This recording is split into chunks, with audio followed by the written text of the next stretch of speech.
What's up? What's going on, everybody? What's good? That's right. It is July 2nd, 2023. This is the latest podcast here for the Boxing Source. That's right. James Bell here, the host of the Boxing Source, the leader of the Boxing Source YouTube channel.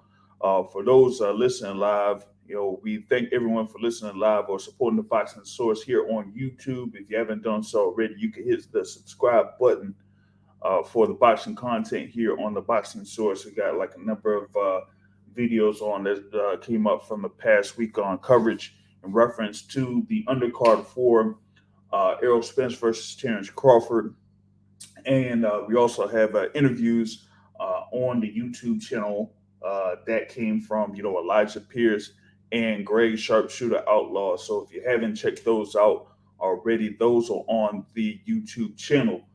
But in this particular episode, we got like a busy episode here. We want to get through as many topics as possible here on this particular podcast. And whatever we aren't able to touch or go in depth on, we'll see if we could hit it or go through it on the midweek report. And also some other topics that maybe we'll, have takes on separate videos. But we wanted to get through on the main action that took place in Toledo, Ohio yesterday. Of course, he had the main event there in the heavyweight division, Jared Anderson versus Charles Martin. Of course, Charles Martin, former IBF heavyweight champion. We won the IBF heavyweight championship. It was a vacant title at the time that he won it, of course. We won it at the Barclays Center there. Head, and that was what the co-feature bout to Deontay Wilder there versus Archer Spilka. So was part of that event there where Charles Martin won that title. And of course, he ended up losing that title to Anthony Joshua. Suffered a couple of losses along the way. One to Adam Kalnacki, and then of course what happened last year with Luis Ortiz. And now he came in as a replacement opponent for Jared Anderson. Jared Anderson was supposed to face Zhang Kasabuski in the main event, but Kasabuski didn't have the travel visa stuff done in time for him to make it over to the States. So that is why you had Charles Martin in as a replacement opponent. And, of course, Jared Anderson is, guy undefeated coming in there, 14-0 coming into that bout. All of those wins by way of knockout. And, he was seeing if he could get something here against a fighter that was a former champion in Charles Martin, but also, a veteran in Charles Martin. I thought that Charles, kind of like was coming in there. I've seen him, like I said, at the main gym in Las Vegas, the Top Rank. So he was pretty much around, good shape and such for this particular bout. He was coming in that bout at 250 pounds. In his last bout, he was like 260 before his bout with Luis Ortiz, but he was, usually is around, 245, around 245 to 250. So with him being at 250, he was, pretty much like in a pretty good shape. It wasn't like he was tremendously overweight or, out of shape or something for this particular bout against Jared Anderson. But, you got Jared Anderson that, came in there, of course, with the nickname, the Real Big Baby, coming from Toledo, first, big fight, main event there in Toledo, Ohio, in his hometown there. And, he, wanted to see if he could, impress his hometown crowd and everything like that, right? And the first round, he was starting pretty good. You're working the jab very well, using his strong hand, but using his strong hand to, hit the body. Not really go upstairs with it, but hit the body, because usually, whether your opponent has good head movement or not, the body's always going to be there. So he just said, you know what? Let me just use my strong hand and make sure that I'm able to land with that. And that was what he was doing there in the first round. Second round, he was pretty much doing some of the same things, but you did see a couple of times where his defense was a little bit off, where he wasn't necessarily ready for the lead left hand of Charles Martin. So like around the end of that particular round, you seen that lead left hand laying pretty good there for Charles Martin. You know what I'm saying? Big ups to Bruce Gas Boxing Jazz and More Live. Pitching in on the chat here right now is, I'll break down this fight with Jared Anderson and Charles Martin. Like I said, round two, you kind of seen a couple of times when Jared Anderson was landing or getting hit by the lead left hand of Charles Martin. So looked like he did like a little bit of an adjustment in round three, where instead of fighting on the orthodox stance, Jared Anderson, he kind of switched it over to southpaw. So he pretty much had like a southpaw to southpaw type of fight. And over the course of the whole fight, you really seen Jared Anderson kind of move forward and just kept going forward with his feet. 1-2, 1-2, just coming forward at his opponent, throwing the jab a couple of times, but also following up, with the strong hand. But when he switched it up to southpaw, he still was able to throw the jab more than what Charles Martin was doing, and he was able to score a knockdown on Charles Martin while under the southpaw stance. But it was from a combination where he was able to land a hook that knocked Charles Martin off balance, and he scored that knockdown. But after that, you had still a couple of instances where the experience of Charles Martin was a factor.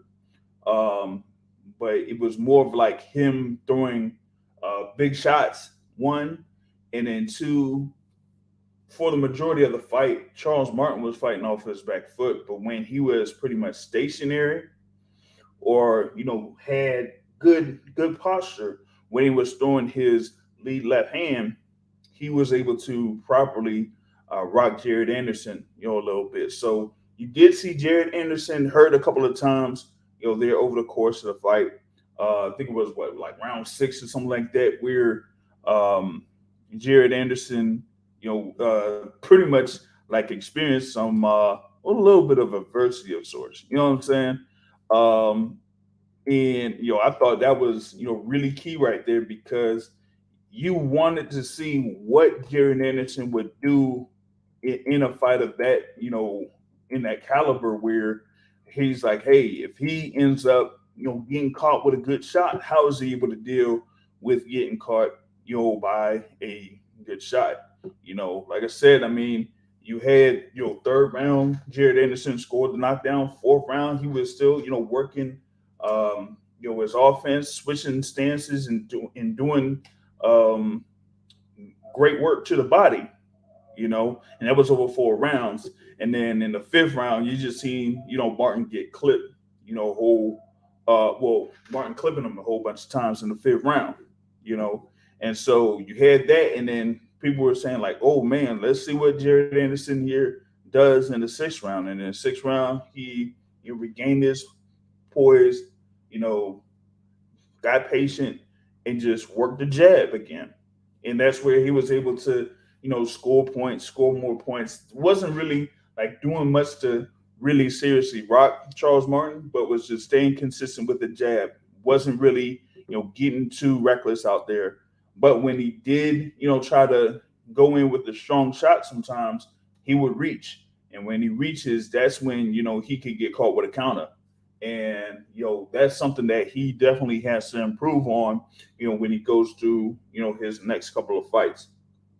And then, we kind of like seeing it, in the end of the rounds, pretty much like a 9th and especially the 10th round, where you saw Jared Anderson get caught yet again with some big shots. And hey, I mean, Charles Martin does have a good left hand, but it's all about what is Jared Anderson going to do when he's able to get caught with those shots. Like Charles Martin wasn't really that active, over the course of the fight, to where it's like, hey, if he definitely stands his ground and then just doesn't fight off his back foot and just comes forward and starts throwing punches, like how would Jared Anderson deal with that? Because for all of the stuff that Jared Anderson was doing in those first 4 rounds, he was, having those lapses where he keeps his, strong hand low or down, whether it's when he's in orthodox stance or southpaw, which leads him open to counters. And he would definitely have to work on that here in his future fights. Now, of course, Jared Anderson was able to score unanimous decision victory here. He probably talked with Charles Martin about all the stuff that was going down over the course of those 10 rounds. So it was his first full fight where he went 10 rounds, and yeah, he got the decision win, unanimous decision win. But there's definitely a lot to work on. For one person to come on here, and he's going to have his take on the fight, and that's our great guest here, great contributor, the Boxing Academic, is here in the building. Of course, the Boxing Academic, was on last week, saying that, he had what Charles Martin had to do, in this particular fight. And, for me, it wasn't like he really went at Jared Anderson in the beginning of the fight. But like after, that third round knockdown, flash knockdown, you kind of seen him catch Jared Anderson a couple of times, and some people thought that Jared Anderson got hurt pretty good. So from that, you could probably say that there's a whole lot for Jared Anderson to work on, and I'll bring up the question that is the main part of the topic here. But you'll wanted to get a take from the Boxing Academic on what he thought about the fight between Jared Anderson and Charles Martin. Thank you, Jr. Great explanation on what you thought happened in the fight, and I mean it was very accurate in what you said. So again, some of the themes of the fight that we spoke about were the biggest thing was Charles Martin gonna make it to the final round, to the final bell, and we questioned if that was a more likely scenario than him being able to box off the back foot. And so the reason why I did that is because although I did feel that he had the ability, because if you remember, I asked you that, I posed that question to you: is his boxing ability good enough to fight off the back foot? And obviously it was. And the reason why it was good enough is because he eventually gained the respect of Jared Anderson by throwing that equalizer. And I don't know how many rounds it was. Maybe it was after that knockdown. But in the beginning, the only thing he really was doing was throwing his lead hand and backing up, as far as Charles Martin. So let me speak on Jared Anderson first. Jared Anderson, it was a good test for him. This is something that he definitely needed. I mean, I like the young fellow. You can tell he's a person who likes to learn. Quite naturally, if he senses blood in the water, he gonna go out there and then he gonna take you out.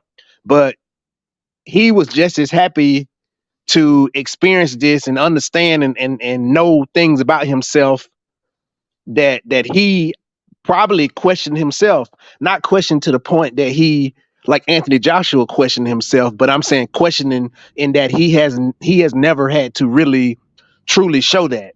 And so you could tell at the end of the fight he was somewhat pleased. Yeah, he did say that his effort was he didn't like his effort in terms of his output, but Mm-hmm. you ain't gonna, I mean, you ain't gonna do that when you go up to the top level of fighters. It ain't gonna be how your career was when you first started. And so you could tell he had a sort of satisfaction in that he faced some adversity. I mean, he was winning every part of the fight where he wasn't hurt. He was winning most every part of the fight. But to me, he's very athletic. He is very kind of nifty. He nifty when he want to be, but he's also young. And when I say young, his style is very, I don't mean this negatively, audience, but he's juvenile in the sense, like you could tell.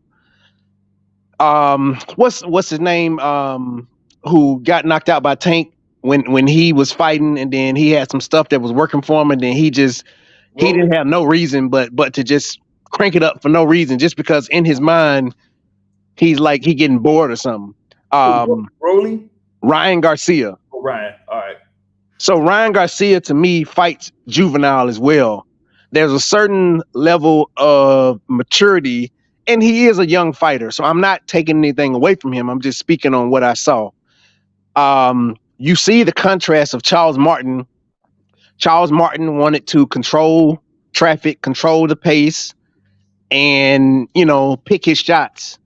And even so, you could tell at some point. I mean, Charles Martin obviously had good win, but you can tell at some points he was tired and he couldn't take it to that next level, which is why he's a second tier heavyweight. Mm-hmm. He's probably one of the in the mix of the better second tier heavyweights, but he's still a second tier heavyweight. He can beat the guys. He can beat a lot. He can beat a lot of guys. But when you got guys like Luis Ortiz or even Chris Arreola and stuff like that, he may or may not beat them guys, But well, obviously he didn't beat them. But so Jared Anderson, coming into this fight has never had to really worry about his defense. And most points of this fight, he didn't really have to worry about his defense until he realized an important lesson, which is I learned this lesson back in like high school. If you pat yourself on the back too much, you're liable to dislocate your shoulder. So, he was feeling himself, and I mean, he had a reason to feel himself, but until the deal is over, you got to have a certain level of maturity about it. Like you got to be always on your toes, because I mean, and we even didn't know this. Like, obviously, we knew Charles Martin had a left hand because he has a high knockout ratio, but we didn't know it was to that level to where the whole fight, Jared Anderson really had to worry about it. Now, that speaks to something else. Charles Martin can crack, but Charles Martin can crack because anybody else Charles Martin has hit like that, they've been affected. So let me not say that. Let me not speak anything else. However, that does speak to, did Jared Anderson get hit by a big puncher, or is his punch resistance low? I guess you'll answer that later, but Jared had to dig in places to where I'm glad he had to dig in, and he responded well. When he was hurt, he definitely grabbed on. You know how when Anthony Joshua gets hurt at times, he's kind of like lost, like he don't know what to do. As if, to me, that tells me that they don't practice those situational things enough for him to go into his unconscious mind. It ain't practiced enough to where he can autopilot do these things. He just be kind of like well in his arms, and maybe his circuit is that disconnected. But there are some people where their circuit is disconnected and they still do things that could prolong them. I have to think about who that is, but all I'm saying is when Jared got hurt, he responded how he was supposed to respond, which is he held when he needed to held. He held effectively, and some just opportune shots missed his head when he was buzzed, but he definitely held and prolonged the time. And when he needed to back and control traffic and control space, he did that. I think, to me, this is probably one of the best outcomes that could have happened for him, because to me, when I heard him talking at the end, you can see a level of humbleness that he got from this, in that, hey, I know, I'm one of the guys that are going to be competing for the U.S., but I still got some work to do. And he called out well, he didn't call out, but I saw a video, but this was older. But he said Joe Joyce maybe when they had fought on the same card, I believe. But Mm. you know, is he ready for those guys? Potentially. But why rush him though? Give him some time. We see that his biggest downfall is gonna be his defense because he don't throw his hand and he throw his hands and he don't move his head off the line, which is no different than 90% of all the other heavyweights, not named Tyson Fury. Well, And it's that's one, but he also has a tendency of just trying to avoid punches by leaning backwards, pulling like straight back. pulling Exactly. straight back. Which is why Charles Martin, did the little rocking move maneuver and then lean straight into that left hand and hit him, clean on the chin or the forehead, wherever he hit him. Um, let me just look through my notes and see if it was anything else that I want to say. But definitely it was a good fight. I think Charles Martin definitely will get a call back from Top Rank to I mean, unfortunately, at this point in his career, they are going to probably be feeding him to these young guys, Hmm. and he has enough skill to potentially make it to the final bell. But unless he hurts somebody, he probably ain't just gonna be beating guys. But one thing I will say that allowed Charles Martin to make it past the minefield of the first 3 rounds was that when he first started the fight, he was doing a lot of hand fighting. And Yeah. so, he was pawing it out there and occupying Jared Anderson's mind such that Jared Anderson couldn't just come in and bulldoze him. That with his backward moving and stuff, and then him feinting, it kind of kept Jared honest for the most part until Jared was like, nah, let me crank this up. And so he cranked it up. He touched his chin, and I mean, the shot where he knocked him down, it was more balanced to me. He probably hurt him, but it wasn't like he didn't devastatingly hurt him. It was more of a balanced kind of shot. Hmm. Which obviously, if you get hit by any heavyweight, it could hurt you, but it was predicated from a lack of balance to me. Um, the round where he hurt him in round 5, which is where Charles Martin hurt him, I think they stopped that round early, like 5 or so seconds. I don't know. I feel like they stopped it early, and it was just something that was good in the sense to where we saw how he responded.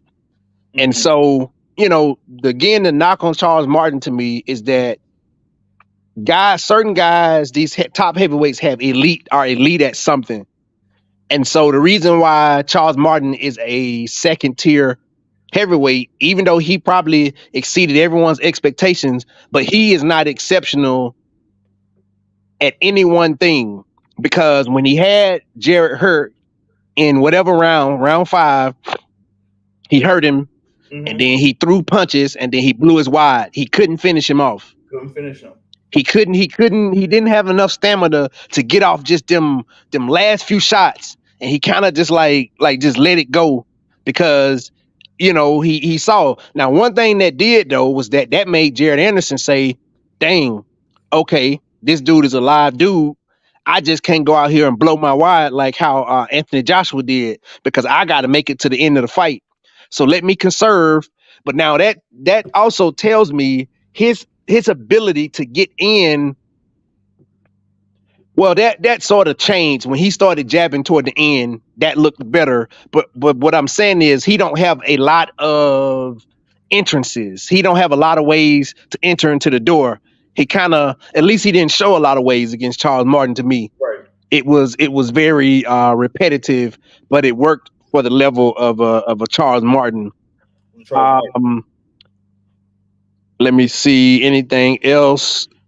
I got something on that part too. Okay, good. You so the thing with Jared Anderson is, like you said, these young guys, 23 years old. You know, I wouldn't necessarily say like what I would have put like how you brought up Ryan Garcia. I wouldn't put it as like a amateurs type of thing, but it's like you're still, wet behind the ears or something like that when it comes to like fighting in a professional level on certain levels in the professional game. And when you face someone like a Charles Martin, who's very experienced, who's had multiple high level fights, that it's like, well, yeah, you could have him in trouble, but if you don't have different ways of trying to either stop him or have him seriously hurt, then yeah, he could end up clipping you. And so, what happened in the third and fourth round when you've seen Jared Anderson switch from orthodox to southpaw, and he pretty much gave Charles Martin a different look, from the southpaw stance. He was having a little bit of success there, but it wasn't to the point where he could be very confident in like saying set up Charles Martin for shots that Charles Martin wouldn't expect. You, Um, I didn't you, really see like uppercuts being thrown in close quarters from Jared Anderson, and I've seen him throw uppercuts, and he has like a pretty good uppercut too. And you also like you may have seen like a couple of counter shots coming from Jared Anderson, but nothing to the point where it really caught Charles Martin by surprise to really stun him. You see what I mean? yeah. Let me tell you why. In my opinion, from that left hand stance, even though he had success on offense, the reason why it was an impasse in a sense, to me, that was because Charles Martin left hand, he had an ability, even though it is more conventional for a left-handed fighter to throw the straight left on a right-handed stance.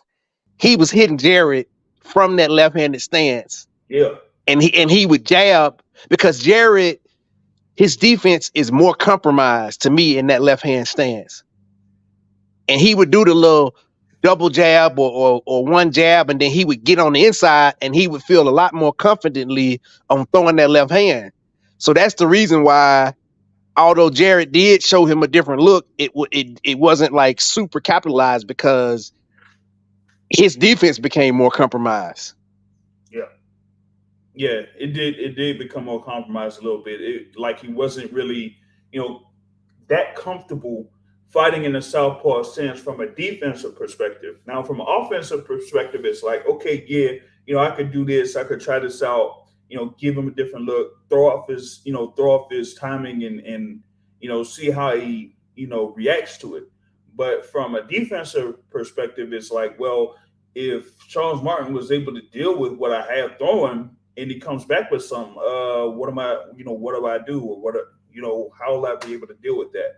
And I didn't necessarily see that coming out of Jared Anderson while he was in the southpaw stance. But either way, whether he was an orthodox or southpaw, yes, he still has some stuff to work on there from a defensive perspective. And I feel like this was for some it was like a step up, but also going through that particular fight, it showed what he has to work on here at this particular point of his professional career. Yeah, he's there now at 15-0, but it's almost like, well, we need to slow down as far as like, where are we gonna like put him at as far as like what's gonna be next for him in the heavyweight division. I mean, they talk about, okay, could he face like some guys that are around the top 10? I don't know about all that, because like you got guys, I know folks are talking about like a Zalay Zhang, or like a Joe Joyce or something like that, potential fights that could be made, or maybe like a Joseph Parker. Like with guys with that type of experience, I'm not sure that Jared Anderson is necessarily ready for that. And like I was saying, like after this fight, I said his coach, his head trainer Derry Riley, may want to scale Jared back a bit after the fight. Maybe they should still look at getting Zon Kosabuski over to the U.S. and have a fight with Kosabuski, and maybe have another fight in Toledo, because it looked like they had a very good crowd there in Toledo. So I mean, hey, they say they made some good money out there in Toledo for the fight. Go ahead and have another fight there in Toledo with Jared Anderson to feature him. I've seen reports that they might have Jared Anderson back as soon as what is it, like August, late August. I mean, I hope it's not that soon. But if it is, I mean that would be really good there for Jared Anderson. Shout out for Gritty that's in the building. I think Gritty was out there in Toledo, at the fights, man. So shout out to Gritty in the building, from Twitter, man. Shout out to L Dub Boxing in there. Shout out to, of course, Joseph from Warwick Radio Network and JG Wentworth 877 Cash Now in the building. Thank everyone for listening live here on the Boxing Source YouTube channel. But yeah, I named some of the guys that kind of like floating around that top 10 of the heavyweight division that aren't necessarily a champion right now. And I named a couple guys that were former world champs, just like Charles Martin was. But I don't think that they're going to put him in with one of those guys next. Of course, especially if they're trying to slide him in for late August. You know what I mean? Can I say something that you Yeah, go said, ahead. and I'm gonna say it a different way? So All you right. said, I don't remember the exact words, but you essentially said that there are levels to like fighting the top tier, and so I think that was a great point because Charles Martin again is a B level fighter. I'm not gonna put what polarity of B, but he's a B level fighter or a second tier. Let me not call him a B level. He's a second tier fighter. Mhm. I'm not calling him B level. He's a second tier heavyweight. And so even with the second tier heavyweights, there's a certain level of maturity, certain level of craft, certain level of mental anguish, certain level of like you got to take it there to fight that level of fighter. And so the fact that he had always been fighting, third tier or lower fighters, this is a good step up for him to see that his mentality going forward has to be a workman like mentality and raise his level to be able to fight those other type of fighters, those top Mhm. level fighters. So I think it's, somebody at that Charles Martin level or even lower is a good idea for him to just keep developing that. Yeah, yeah. And for what was it? Like Elder Boxing in the building. Over J on Twitter. He did say like on this joint. He said that was like he felt like it was the perfect fight for Jared Anderson to have at this point to pretty much gauge where he's at right now in his professional career, and for him to get the experience to go through those 10 rounds whatnot. And some people kind of like suggested for maybe Jared Anderson to get in there, with other guys that have like some experience there in the heavyweight division, so that he's able to still work on his tools a little bit, but also kind of like see if he's waiting to get into a certain position, they're in the heavyweight division. You know what I'm saying? Um, I know that he kind of like has what is it? A couple of those minor titles out there, like the WBC USBA title or something like that, and the WBO international title. I think it is. Hold on, yeah, the USA heavyweight title for the WBC and the international heavyweight title for the WBO. And like he's floating around there in those rankings for the WBC and the WBO. I had it at like what is it, number 9 right now for Jared Anderson in the WBC, and he's kind of like floating around there in the WBO at number 7 right now. He's also like what, number 8 in the WBA as far as I know. So you kind of see him as one of those guys that are pretty much like below that top tier, but it's floating around in that second tier, like around that 20 to 25 part of the heavyweight division. And we had like a couple of other suggestions there for like his potential next fight. Um, like I think what is it? Adam Abramowitz, who was part of the Transnational Boxing Rankings Board. He said like maybe he could fight. Who is it? I think it's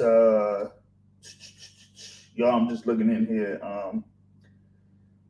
Well, I think it's who is it? I think he had like he's had a couple of fights on Top Rank. I got to he fought Anthony Joshua at one point. I'll look him up. Um, like he was it Carlos Takam. Yeah, he was the one that that's who he mentioned. Carlos Takam as a potential opponent there for Jared Anderson, and I think that's kind of like been a fighter that has been suggested as an opponent for Jared Anderson. But for me, the thing with Jared Anderson is like if it's like a smaller guy or shorter guy, yeah, Carlos Takam. It's almost like he has that type of mentality where he wants to just walk through his opponent and just try to overwhelm him.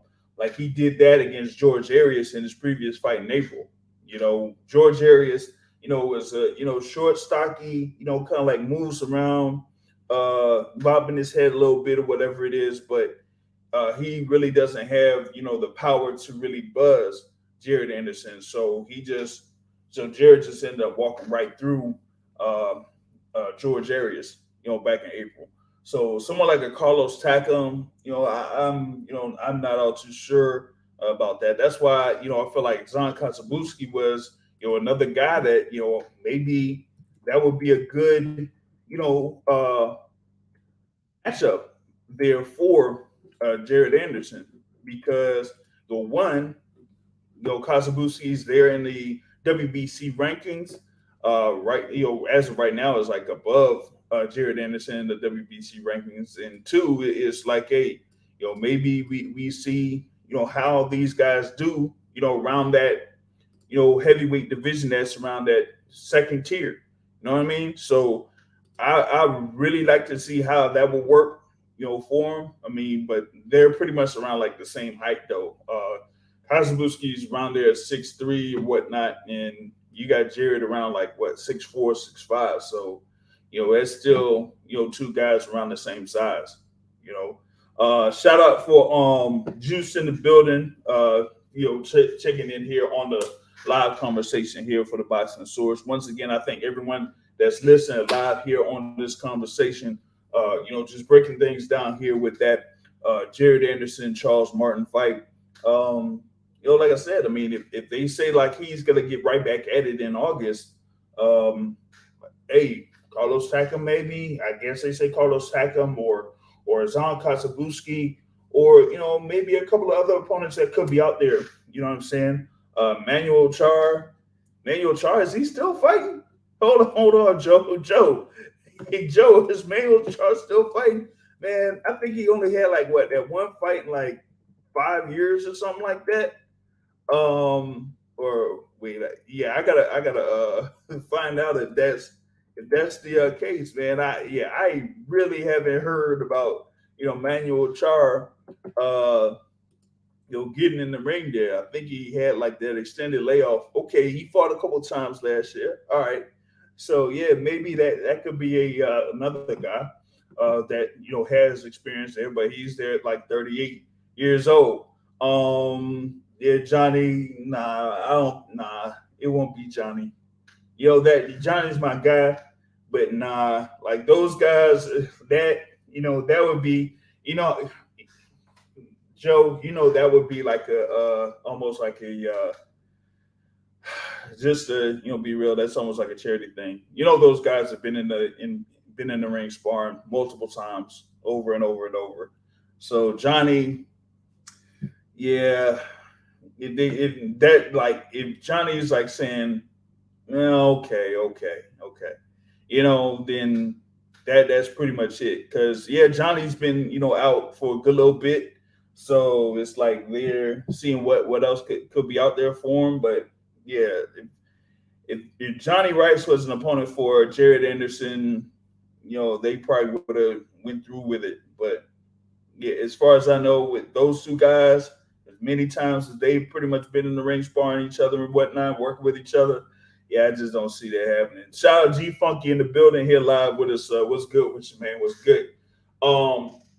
Yeah, but that's what we had there in the main event. I want to see what happens with Jared Anderson in the near future. They say, hey, maybe in August. I'll see if I could get in contact with his head trainer there, Coach Derry Riley. See what they have next for him. But they had that whole experience there in Toledo, Ohio, in Jared's hometown. So that was a good little thing there for him to do. You had also in the undercard on the ESPN portion, you had like another heavyweight there, Arslanbek Makhmudov against Rafael Akpadori. That was TKO in 2 rounds. that fight didn't last long at all, man. I'm like, come on, man. They said like, Makhmudov, just threw like a whole bunch of sloppy punches and all types of stuff. It was like a crazy sloppy fight, and he just ended up getting the second round TKO victory. Makhmudov is like ranked number 5 currently in the WBC, I think in the WBA as well. And I mean that, like, he's kind of like one of those other guys that is kind of waiting to see what happens around the top there in the heavyweight division. What happens with those fighters to see if he could position himself a little bit higher to get closer to a world title shot. But as of right now, they got him stuck right there. But you had that. You also had Abdullah Mason, get a win there, TKO against Alex de Oliveira. That was a quick win for him. Some people felt like Abdullah Mason out there looking like he ain't old enough to drive. Yeah, he's 19 years old, but he looks like he's about 14 to 15 years old. You know what I'm saying? Yeah. Oh, yeah. Here's something right here, right? Yeah, I haven't quite talked about that. It's so in the building, right? Yeah, I'm just going through the card, and all right, I'll put it on the live chat here, right? So hold on, let me feature this part. He said people were saying Top Rank was trying to get Jahad Tucker beat. Why is that? His last fight, he showed a lot of mental toughness. Hopefully, you haven't talked about him. Okay. So the thing with Jahad Tucker, right? Like I'll go back a little bit to like before December of last year, right? Jahai was supposed to be part of that December card that was at Madison Square Garden that was headlined by the whole thing with Teofimo Lopez there with Sandor Martin, right? I think he ended up getting scrapped out of that card for some reason. And then after that fight card, you had in the post-fight presser, like Jahad Tucker was there, and he had like a whole lot to say, towards Xander Zayas, like saying, "Hey, like I know that you up there, you climbing up the ranks there at 154, super welterweight or whatever it is, but I want to go ahead and fight you." And he was like, "Hey, let me go ahead and get that fight." But it ain't necessarily go through, having that matchup. I guess Top Rank didn't feel like, Jahai was ready for it. And they said, hey, well, hey, if you feel like you could have this particular fight, let's match you up, against Nicolas Segnervili. That was, over in April in Tulsa. And a lot of people felt like that was going to be a tough fight for him. And in that particular fight, he pretty much showed up and was very impressive in that particular bout, against Sekniashvili. But then again, they turned around and they put him in this bout, in this next one here against Nicholas Faust, and that one, he ended up losing by majority decision. And so, that was like his first professional loss right there. And that, kind of like, it's a setback of sorts. But, from a fan's perspective, following Jahad Tucker, it looked like, they felt like, hey, maybe they want to put him in tough and, have him go through a gauntlet of sorts, before they say, hey, we're going to put you in there or put you up against someone like Xander Zayas. But that was, pretty much the story there in reference to Jahad Tucker. But, that kind of like us, the story there referenced that there real quick. But, of course, you had, a number of other young fighters that were part of this card. Tiger Johnson, had a win. Dante Benjamin was on there, got a win. You also had Tyler McCreary and DeAndre Ware scored wins in that fight card on July 1st, yesterday in Toledo. So that's pretty much that for that topic. Now we're gonna get into the next. I got one more thing. One thing before we move on to that. What's up? So I saw a few tweets from Teddy Atlas, and Oh yeah. Teddy Atlas is real respected person in the boxing game. Excuse me, I'm eating some watermelon. Um, but the comments he made were that essentially about Jared Anderson, where he says, "Let's stop crowning these guys until they face high level, till they face real competition." And generally, I do agree with him. The only problem I have is, is he saying that same thing for? Did he say that same thing for other fighters that got crowned prematurely?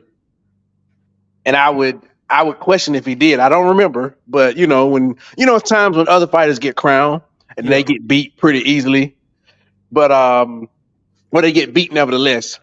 But I mean, I agree with him. Let's see people face adversity and actually fight people before we crown them. But let's make sure that message goes across the board and not just for the young heavyweight fighter. Right. You know, yeah, we got like a lot of these instances where particularly with some people feel like it happens on the top ranked side, so to speak, and that of course they feature a lot of the young guys that they do have a lot of these prospects that are coming up. That came up amateurs, and they've had already what 3 or 4 wins professionally or whatnot, or like up to 8 or 9 or 10. And you've seen these guys, like I said, you've seen like a Dola Mason, you've seen like a Tiger Johnson, you've seen like Haven Brady Jr. Also there on the top rank. Some people talk about Keyshawn Davis, that's on there. You got Bruce Carrington, that's been featured a few times on the undercards of these top rank fight events.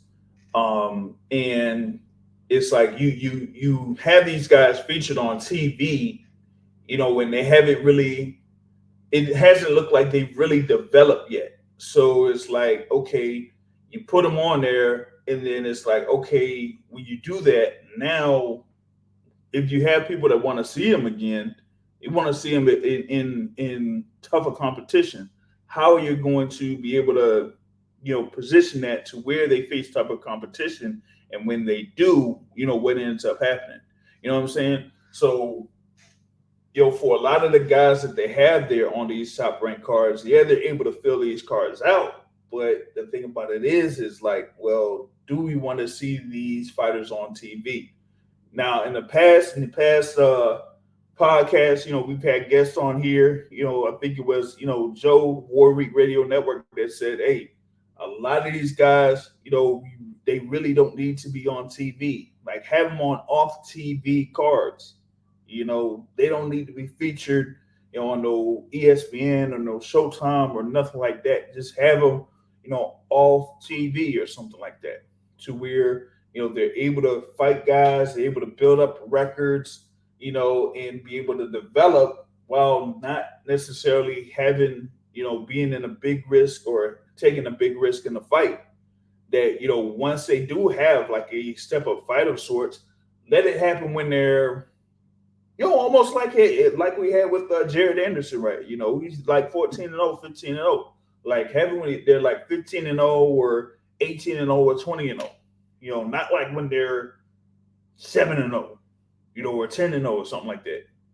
So just slow them down a little bit, have them develop, and then once they're, once you really see that they're ready for the big time, then match them up against someone that is kind of like around that top 25, top 30 of the division. And then once they, you beat them, they move them up a little bit more. They move them up a little bit more so that they become, from a prospect to, potential, contender.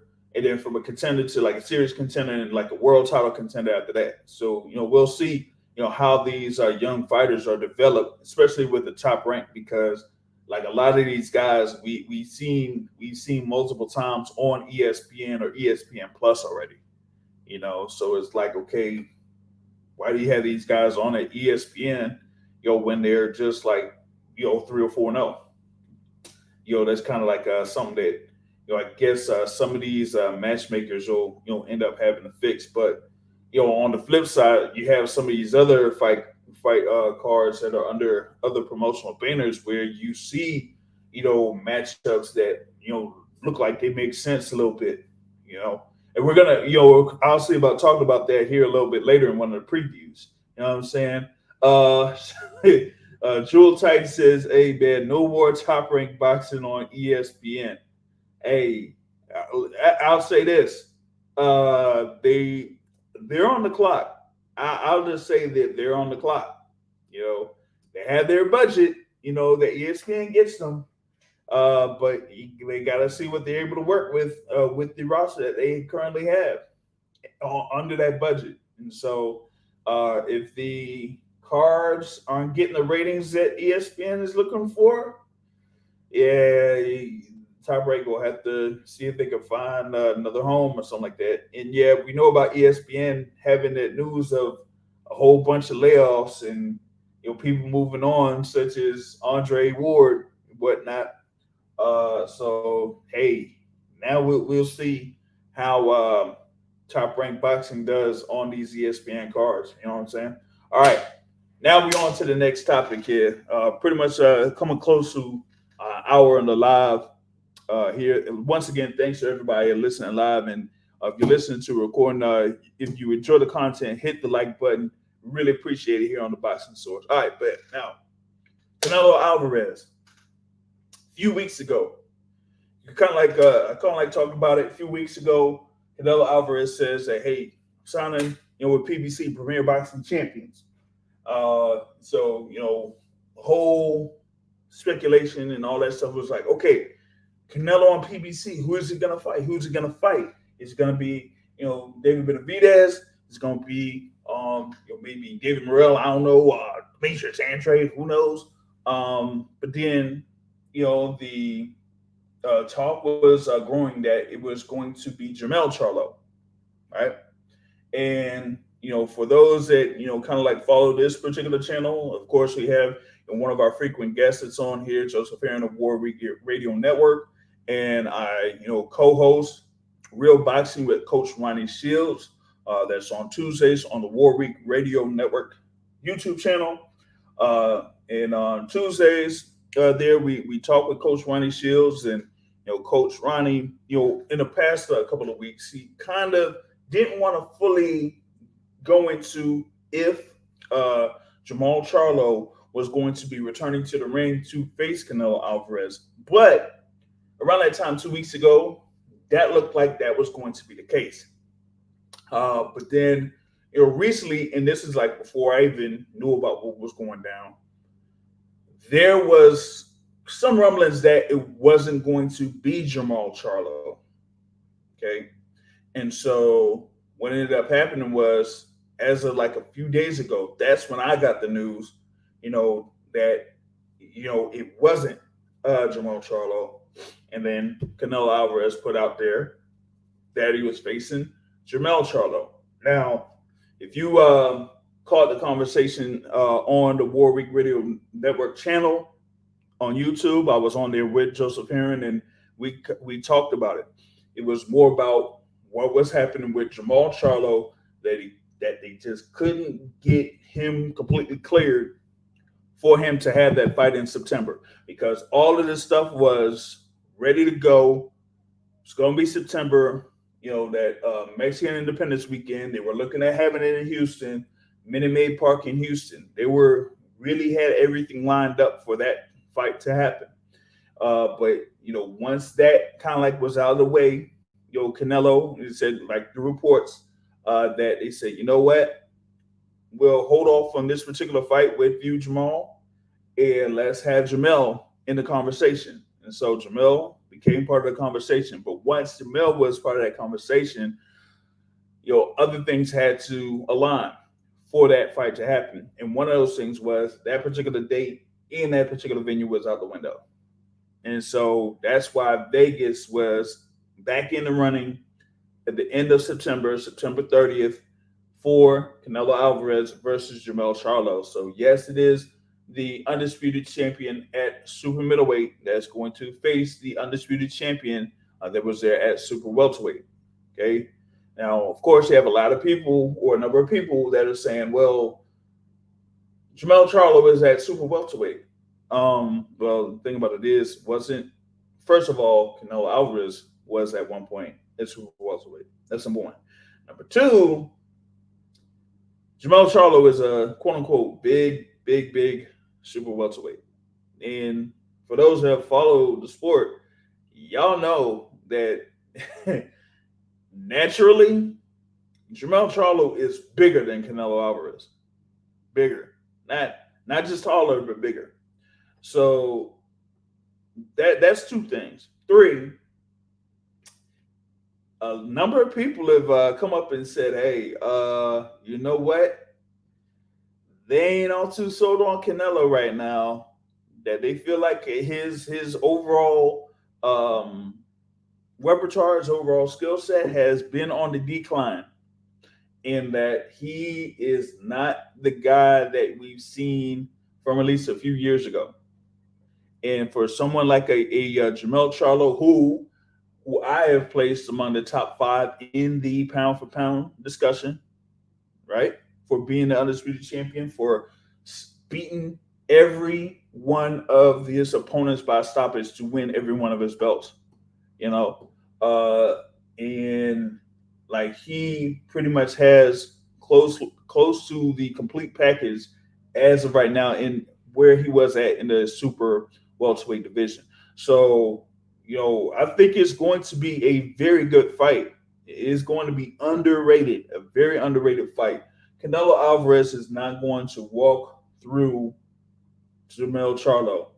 You can't. I don't see that happening. Like a lot of people expected Canelo Alvarez to walk through, his previous opponent, and that didn't happen. John Ryder, like a lot of people felt like John Ryder was supposed to be like out of there, and that didn't happen. So someone like a Jermell Charlo, who is a lot better ability wise than John Ryder, he's going to definitely make it a fight with Canelo Alvarez. So, I mean, it's one thing for Canelo to, go from Jermell Charlo, who, of course, hasn't been active in 2 years, from him to Jermell Charlo. And a number of people also talk about, Jermell Charlo going off of his hand injury. Oh, yeah. But, hey, Canelo Alvarez also has been dealing with a knee injury. So it's not like, both of these fighters are coming in at completely 100%. Like, I don't see that. So this is going to be an intriguing fight come September 30th on Showtime pay-per-view. Let's see if Boxing Academic is done, eating tropical fruits and the vegetables and all that type of stuff, and see if Boxing Academic has a take on Canelo Alvarez and Jermell Charlo here real quick. Boxing Academic, what's up? Not much. Yeah, I'm just backing up the rest of it. But yeah, man. On paper, it is definitely it's a good fight on paper. However, I would be lying if I didn't say it. So let me ask you this: Why is he not fighting Jermall again? I mean, I'll just put in legal issues. I'll just say that. Oh, okay. Fair enough. So Yeah. there's nothing that Canelo did that stopped him from fighting Yeah, Jermall. It's stuff that's out of both of them control, out of both of their control. Okay. pretty much. Yes, yes. Okay. So that's good to hear because while it is going to be a good fight between him and Jermell, it's just kind of disappointing that is the first fight, outside of without me not knowing anything else, to me, I was a bit disappointed. Mm. Not that it wouldn't be a good fight, because it will be a good fight, but I think that Canelo's chances of winning, I haven't put a lot of thought into this statement, but I'm going to say it. Mm.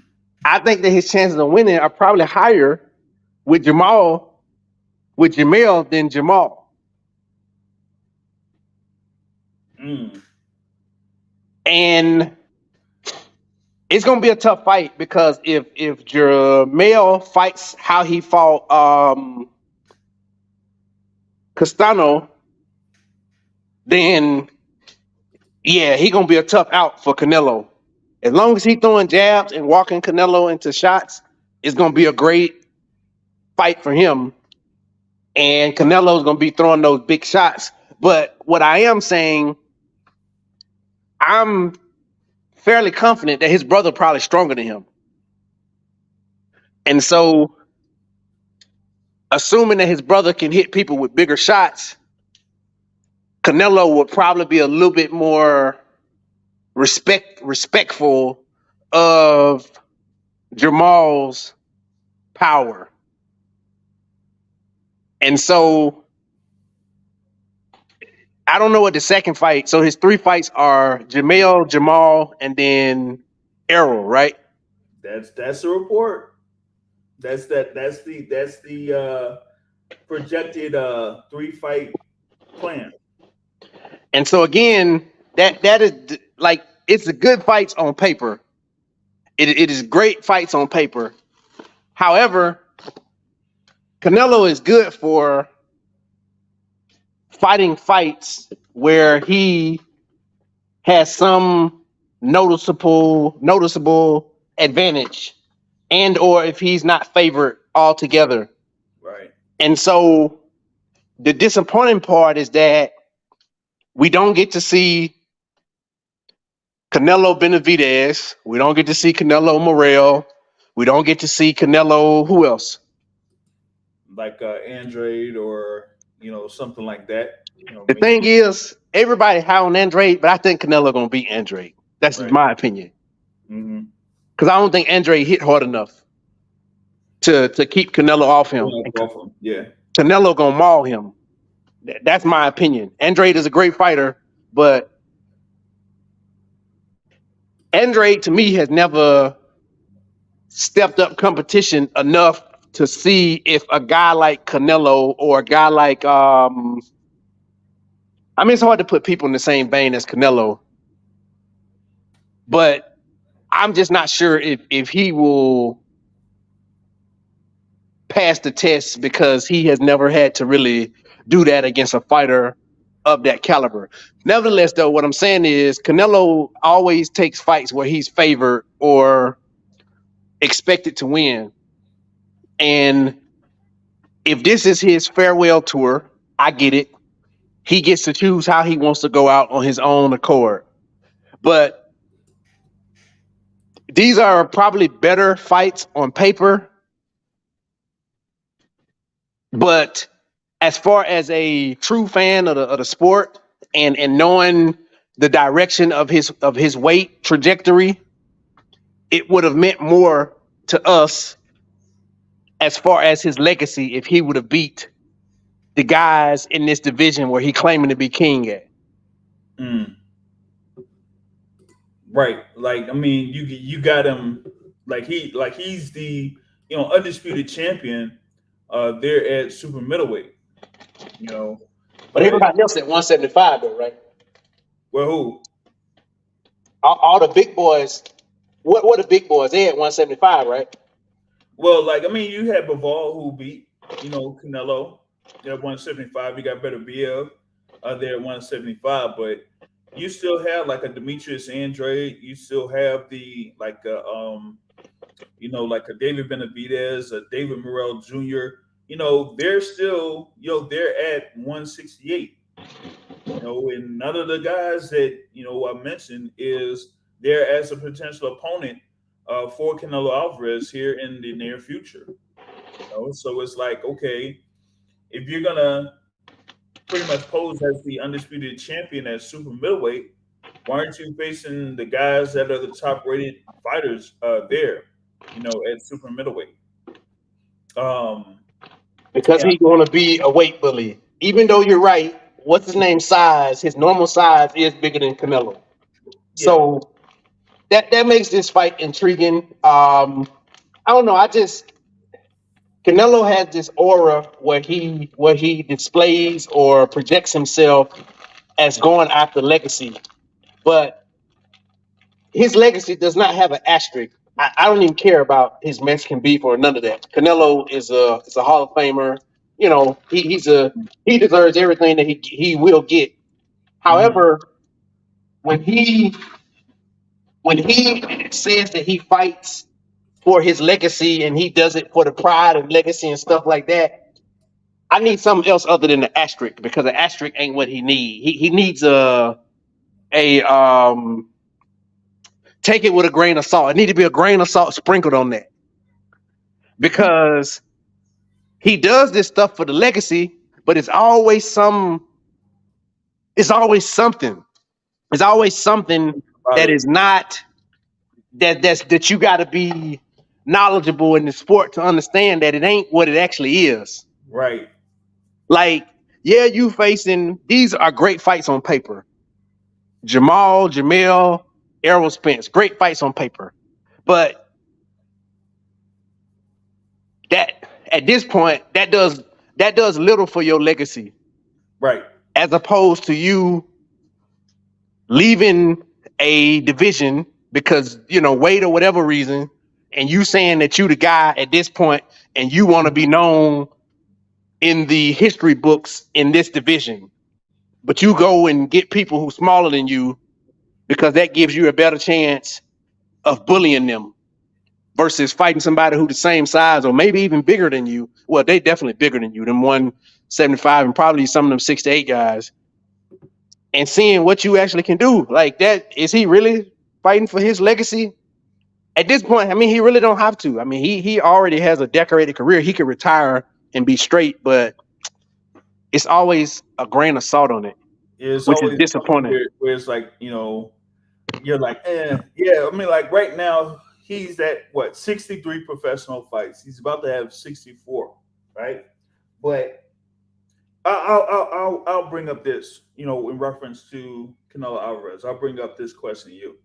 Okay, he is the undisputed champion at super middleweight, right? But do you or are you impressed with the run that he has had at super middleweight? The run has been what? What's his run? Okay, I ain't gonna really count the Rocky Fielding fight. I'm gonna just start. I'll start with Callum Smith first.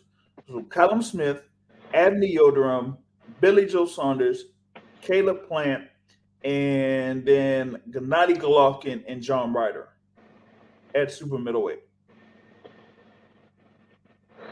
I'm not impressed. However, it's always that grain of salt that he does because he he fights someone like a Gennady Golovkin, so you can't take away the pedigree of that type of fighter. But generally, no, that list is very lacking. Bro. Well, that part there is almost like where I would kind of use that grain of salt term that you use, right? Because you fight someone in Gennady Golovkin that hadn't fought at super middleweight, But here's the thing, though. That's what you're having here in this instance with, Jermell Charlo. So it's pretty much a similar situation where you have somebody that hasn't fought at super middleweight and he's going up and he's facing the undisputed super middleweight champion, you know. So okay, if Canelo goes in there and he wins and he beats Jermell Charlo, like what does that mean for Canelo in the super middleweight division? You know, is it really that impressive? Like some people have kind of like compared it to Canelo Alvarez when he fought Amir Khan. Like he had a middleweight championship, and he fought Amir Khan in 2016 for that middleweight championship. You know, having Khan coming up from 147 in fighting, for the middleweight title. So that's kind of like how that was. What I just heard you say is that he's always been doing this. Pretty much. Which again, decorated fighter. Mm-hmm. We got to give him his propers. Hall of Fame fighter, definitely meaningful for the sport, and he will be mentioned. As a he'll be a name that'll always be mentioned in relation to boxing. But it's just always something. It's always like people said it with Floyd, and Floyd had some grain of salt in there too. But I don't think it was. I feel like it was a little different because if you go through his list, Canelo has an awesome list. We can't take away from the people who he's fought, but it's still always a grain of salt with when he fought him or how he fought him. Like even with Badu Jack telling this man to come down to whatever weight, to weight drain him and stuff. I get it. That's a part of it. But you fighting for this man 175 title or he a cruiserweight now, right? Cruiserweight champion. You fighting for his cruiserweight title and you telling him to come down to 175. 180 something or 180. And like Battle Jack, like the weight limit is 200 there for cruiserweight. So why is it that you're trying to cut him down to that much? He's there. He like Battle Jack was at the cruiserweight limit, like almost 1 pound, like 1 pound below the cruiserweight limit when he won the belt. But Canelo wanted him to get down to like 185 or something like that or whatever. Nah. So Canelo, these fights will mean something, and they will add to his docu-series that they do of him. But like you said, what does it mean for the division that he's supposed to be the king at? Always a grain of salt. Yeah. And, once we, get through more of these or get closer to this date here in September, for this thing here with Jermell Charlo, it's more about like that particular question, like what does this mean for the legacy of Canelo Alvarez? And, initially right now, you do have a number of critics that are out there in reference to this particular fight. But like I said, I mean, that was the situation. I mean, you got, they were trying to figure out or pull off an alternative, here from this particular point. What is it? It's like, July, beginning of July. So you got about 8 weeks, and that's, going to be September. So it'll be 10 weeks or so by the time we have this fight pretty much close. So if, they have both of these guys ready to go, then you're going to have that fight coming up on September 30th in Las Vegas, Nevada. So, if anything, I'll see if I could, get more on it. As Joseph said, is pretty much like another big opportunity there for Coach Derek James, and he's going to be really busy starting in a couple weeks. Like I said, I mean, he got Frank Martin coming up, on July 15th, and it was just confirmed that August 12th, you're going to have the rematch, Anthony Joshua versus Dylan White. And then you'll have here in September, Jermell Charlo going up against Canelo Alvarez. So for which belts? For the 168 belts? Yes. Will the belts even be on the line? That's the legitimate question. Like, is it going to be some grain of salt even with that? Will it be some grain of salt even with that? The belts will be on the line, and and that's the that's the other part about like politics of boxing, right? Okay, all of the belts are going to be on the line, but you haven't had Canelo Alvarez have his mandatory defense in the WBC and the WBA, like yet. So those are like the next couple of mandatory things that he has to go through, and he hasn't done it yet. So, and you know who those top guys are: David Benavidez, David Morrell. So hey, So, question for you. yeah. Question for everyone. If Jermell Charlo wins this fight and he becomes undisputed in two divisions, he won't be number one pound for pound because that spot is reserved for the winner of Errol Spence and Terrence Crawford. And just because he does this against a fading Canelo, it won't put him there. But legacy wise, that's going to be tough to beat. I mean, I guess Terrence Crawford could do it if he win the belts too. Yeah. But how high does he climb on the pound for pound? I mean, I don't care about pound for pound, but I'm just saying Right. Yeah. in Well, in in the talk. I would definitely put him top three because very soon, the number one guy is going to be, well, I mean, it's going to happen anyway. At least by the end of this month, it's going to happen anyway. But by the end of this month and probably going into August, because we haven't really had a formal announcement of this yet, just to talk about this. People aren't really talking about Alexander Usyk having his defense against Daniel Dubois. And for the Boxing Source YouTube or the Boxing Source website, right now we still currently have Alexander Usyk at number one. But by the end of this month, you're going to have two fights with fighters that are within the top six of the rankings. You're going to have Inoue versus Stephen Fulton. Inoue is there at number 3 right now. Fulton is at number 6. You got Errol Spence versus Terrence Crawford. Okay. Spence at number 2, Crawford at number 5. So with both of those fighters or both of those fights taking place within 4 days or so of each other, the winners of those two particular fights are going to be the top two guys on the pound for pound list. So there's that.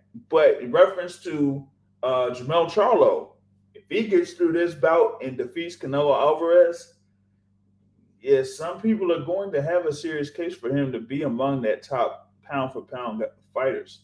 And actually, right now, like he should be in the discussion as probably one of the top 154-pound fighters of all time. Like he should be, you know. Um, like has people seen anyone really have a run like he's had at super welterweight? Nah. So like how are you going to like for me, I would say like what other case could you have? You know what I mean? So I agree with you. I just the politics of boxing. So in the 140-pound division, we've had 20 undisputeds. I'm exaggerating. 140. At 140, well, 4 belt undisputed. You have, of course, Crawford, and you had Josh Taylor. Just recently. You know, and the other times, particularly in like recent times, you really haven't had like even like a 3 belt world champion there at 140. So didn't Josh Taylor just get beat Yes, he did. for those belts, right?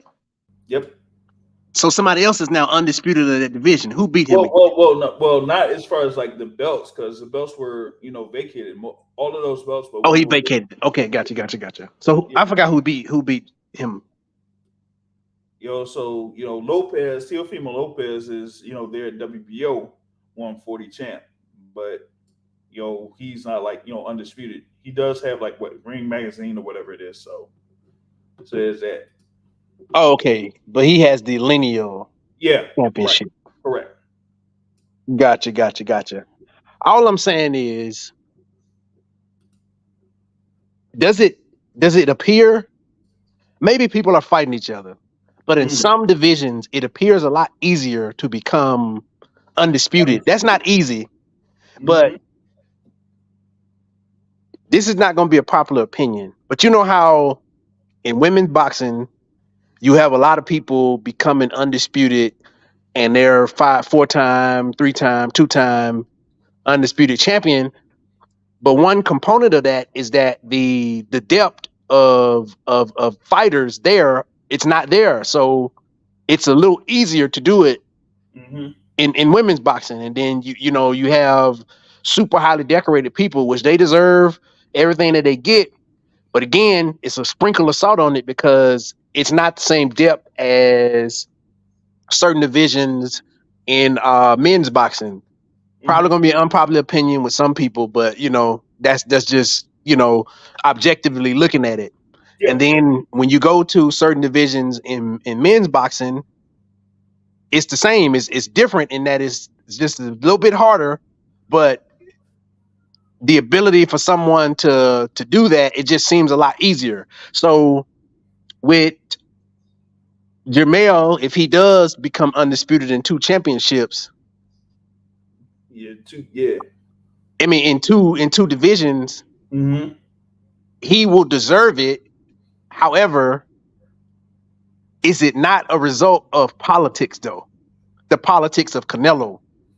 And he just was the right man at the right time to get that opportunity because truth being told, his brother should, like I get it, his brother got some stuff going on, Yeah. but that should be his brother opportunity. Yeah. Yeah. It should have been. It should have been. It's just that, boy, tell you, sometimes folks just won't let things go. I'll just put it that way. And some folks just won't let things go. So that is why you have Jamel, at the front of the line instead of, Jamal. Out if it wasn't that way, Jamal would be there in this particular fight. And he probably would have had this fight. And if he won, it would have been a rematch. And then after that, if Canelo got through that, then there would be one fight. But now it just changes things up for Canelo Alvarez in this case. But yeah, for Jermell Charlo, this is a big opportunity for him to take advantage of this.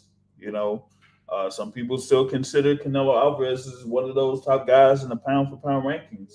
So Jermell gets this win, and probably if he gets it, and you know, let's say he for some reason has a more impressive victory than Dimitri Bivol did, then he would really, have a lot of, talk behind him as, one of those top fighters in the sport of boxing. And particularly, given that it would be in the stage that it's in.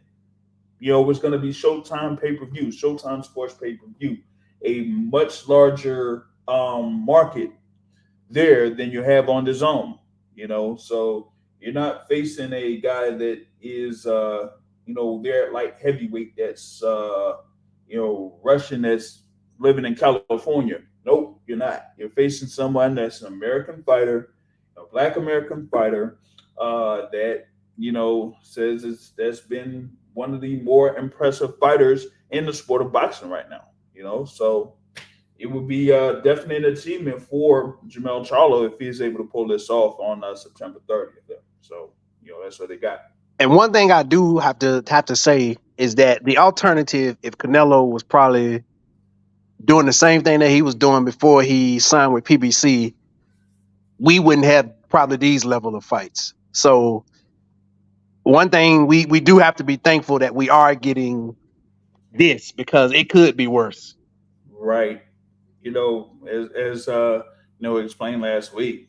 I mean, look at what it could have been potentially for Canelo Alvarez if he wasn't over there at PBC. People were talking about him facing Edgar Berlanga. I'm sorry, man. Edgar Berlanga, man. Could have been Edgar Berlanga, or it could have been Jaime Munguia. You know, like come on. And I don't even know why it could have been like someone like a Jaime Munguia. That he's under Golden Boy. Like is anybody think that Canelo Alvarez is going to deal with anything in reference to Golden Boy promotions anymore? I don't think so. I think he would do it just to beat up Jaime Munguia. And I like Jaime, and he's gotten better, but he long overdue to get his ass whooped. I'm just saying, Yeah, because he been squeaking out, and it's just like, all right, let's let it go ahead and happen. yeah, Just give into it. yeah. It's like he's getting by. Just getting by in a number of these fights. You know what I'm saying? So I mean, it is what it is in that, man. Um, but like on this last topic here that we got coming up on July 8th, two very good bouts in the welterweight division on two separate cards. One is in San Antonio, Texas, and the other is at the Boardwalk Hall or Borgata Hotel in Atlantic City, New Jersey. You're going to have, in one sense, you're going to have two, I would say, two guys within the top five of the welterweight division or so, at least top 6 or 7 in Vergil Ortiz Jr. and Eimantas, two undefeated fighters, two guys, pretty much around the around the same age range and whatnot, fighting for the regular title for the WBA, right? Stanionis, last fight in April 16th, that part of that Spence Ugas undercard where he defeated Razab Butayev in it was a split decision, but that was like one of the more impressive victories there within the welterweight division.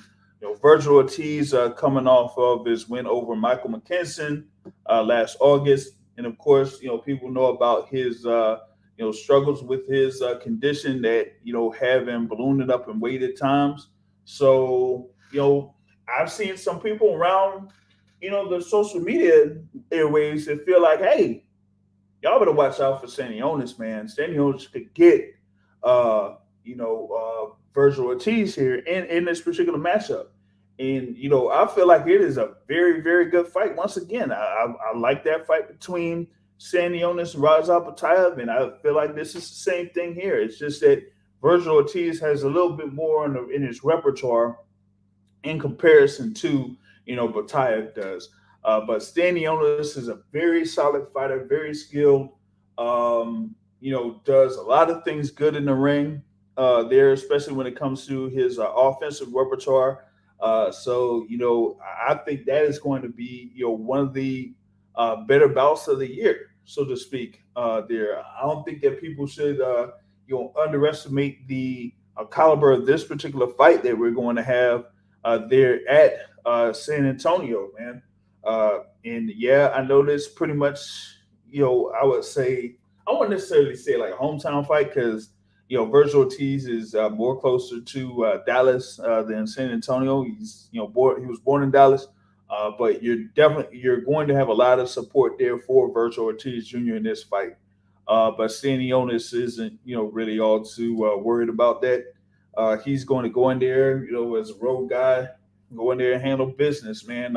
But this is one of those fights where it's like, okay,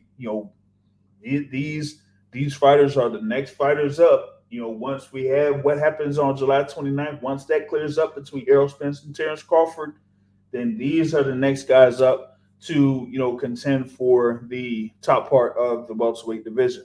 So that's one side there at welterweight, and then over in Atlantic City, you got Jaron Boots Ennis going up against Roiman Villa in the main event there at Boardwalk Hall in Atlantic City, New Jersey. Both of these fighters, had their last fight in January over in the Capital One Arena in Washington, D.C. That was part of that Tank Davis, Hector Luis Garcia card Roiman Villa scored that, as some people said, that upset decision win over Rashidi Ellis, and you had Jaron Boots Ennis that had the 12-round decision win over Karen Chukazian. With the thing with Villa, looked like he was being outboxed in those first 4 rounds or so against Speedy Rashidi Ellis. But when I saw that fight live, I said, "Hey, yeah, Rashidi is outboxing him, but he's not really buzzing him. He's not really hurting him. You're still seeing, Roman Villa walk forward, and if he's able to, touch Rashidi Ellis, he might be able to affect him." And that's what he ended up doing in the tail ends of, those rounds where he scored, a couple of knockdowns or whatnot, and that ended up being the difference in that fight for him to get the a majority decision win, and that put him in position to fight Boots in this year in this matchup. And yeah, Boots was struggling there against Karen Chukazian, but Karen Chukazian was a fighter that had a lot of movement that Boots wasn't really used to.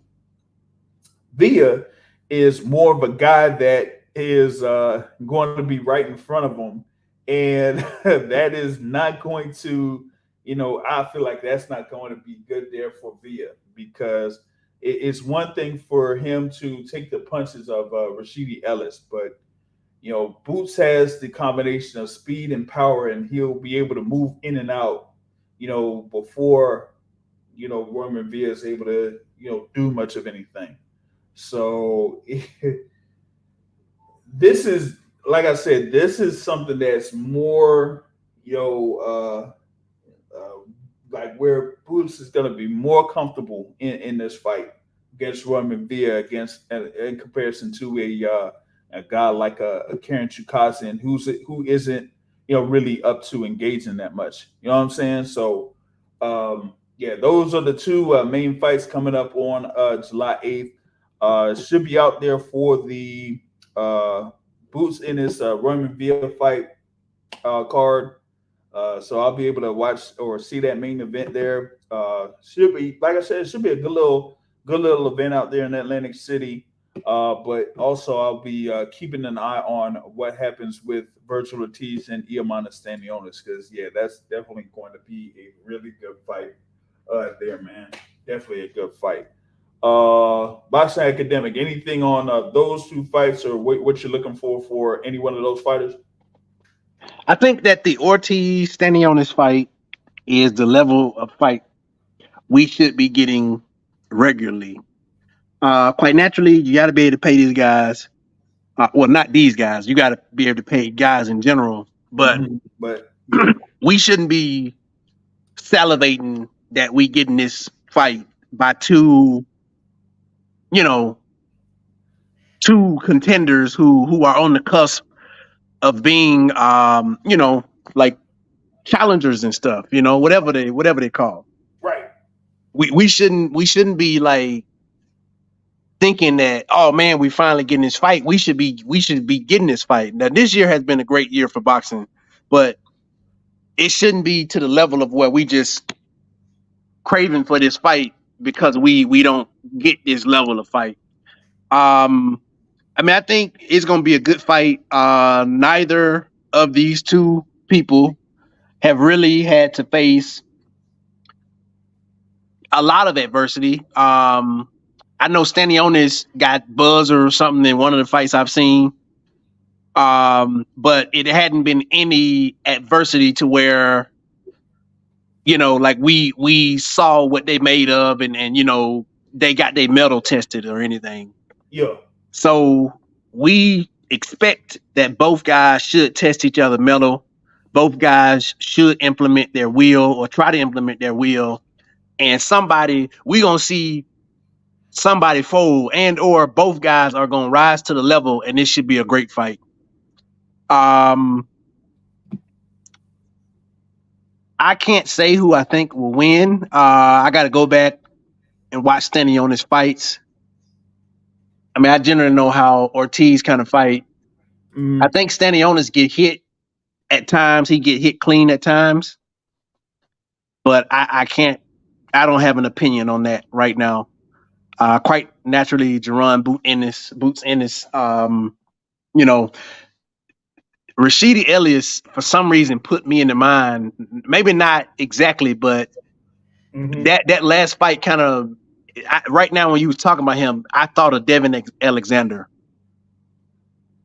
Like with you know how Devin would always get shots off, and they would be fast shots, but they just really didn't hurt nobody. So you know, Boots Ennis, obviously, like you said, speed along with power. That's a tough combination.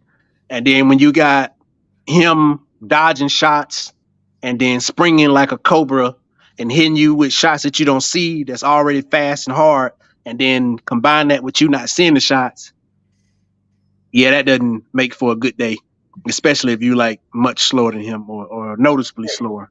Right. Yep. And the thing about it is too, man. You know, with Villa, like Villa was able to, you know, take advantage of like I said, a guy that didn't necessarily hurt him in Rashidi Ellis. Rashidi like had the jab and had like a couple of things where he's able to throw combinations, but it wasn't able to really buzz via at this particular stage. And I think that kind of like goes into the maybe it's the overall size of Rashidi Ellis. I don't think that Ellis is kind of like that far off from getting down to 147, but Boots Ennis is a big kid getting down to 147. Of course, for those that follow box on YouTube, of course you got YSM Sports Media that's they're based in Philadelphia that goes by the gym where Boots Ennis is. So and you'll see like how he just pretty much gets down to 147, but he don't play boxing. Like he don't play around with it. So he lives the sport, of course. With his dad, with his brothers, he lives it all day, every day. So he doesn't have like no shortcuts in reference to all of that. So if he's able to get in his frame at 5'10" or whatever it is and get down to 147, and he's able to make it, then hey, that's what he's able to do. And then he rehydrates to whatever he needs to be. And then once he's in the ring, I mean that's where he just shows up and shows out. And so for me in this particular instance, it's just the style matchup is just not good there for Roiman Villa in this sense. So it's that's not going to like I feel like it's not going to be a good look at all there for Villa. And then Boots Ennis is just gonna he's expected to win and win big. And if he does, then it's like, hey, he's looking to be next. But of course, we know about what's happening with the undisputed welterweight championship, and then some people feel like that particular bout between those guys, what happens on July 29th, that's likely not going to be the first one between those two. So regardless what happens here on July 8th, the winners are still going to be having a waiting game there in the welterweight division. We may have to wait until 2024 to see or sort out what happens with the belts at the welterweight division. Now, maybe if the second fight between Spence and Crawford happens at 154, then so be it. But as of right now, as long as we have undisputed at welterweight that happens on July 29th, that pretty much get that out, done and out the way, and then we'll see what happens from that point forward. But we're looking forward to these fights at welterweight. And like Boxing Academic said, these are the fights that we need to see around these weight classes. Guys that are around the top 6, top 5, or top 10 going up against each other. And outside of maybe a couple of divisions, we kind of like seen it a few times. Here and there, like a 140 or 135 or whatever it is. But like for 147 and above, maybe 147 and 154, yeah. But outside of that, we really haven't, seen much of that. So, I mean, it is what it is. In those cases of anyone north of 154 pounds, but here with it 140, 147, 135 even, we pretty much get some good fights there within the top 10 of those divisions. So looking forward to seeing what happens there on Saturday and whatnot. And definitely will be going through those results of those two cards here on the Boston Source YouTube channel. See if I'll be able to catch a few more of those fights over in Atlantic City, including Edwin De Los Santos versus Joseph Adorno there at the lightweight division. And what else we got? You got Yoelvis Gomez against Marquise Taylor in the middleweight division there at Boardwalk Hall. I think those are going to be the fights that will be shown on Showtime before Jaron Ennis versus Roiman Villa. So that's what I'll be looking forward to over there in Atlantic City. And then, like I said, of course, on the zone, you have Vergil Ortiz Jr. versus Eimantas-Stanionis headlining that card. But with that being said, that is what I got here for this version of the Boxing Source Radio Show. Anything from you, Boxing Academic, before I close out? Nothing much. I think I've spoken on everything that I want to speak on. So thank you. Yeah, no problem, man. Thanks for being part of this particular episode. Thanks for all of those that were listening live here on this July 2nd episode of the Boston Source Radio Show. And we'll get back at it on July 9th here for the next episode. We'll have more content on the YouTube channel. Like I said before, if you like content here on this particular podcast, hit the like button. If you haven't done so already, you hit the subscribe button. Trying to get up there to 2,000 subscribers here on the Boxing Source YouTube channel. But we try to keep doing the work out here to get the content out here for y'all. All right. And like I said, at the end of every show, folks, point of boxing is to hit and not get hit, not to send and trade. On that note, I'm out. Have a good evening, everybody.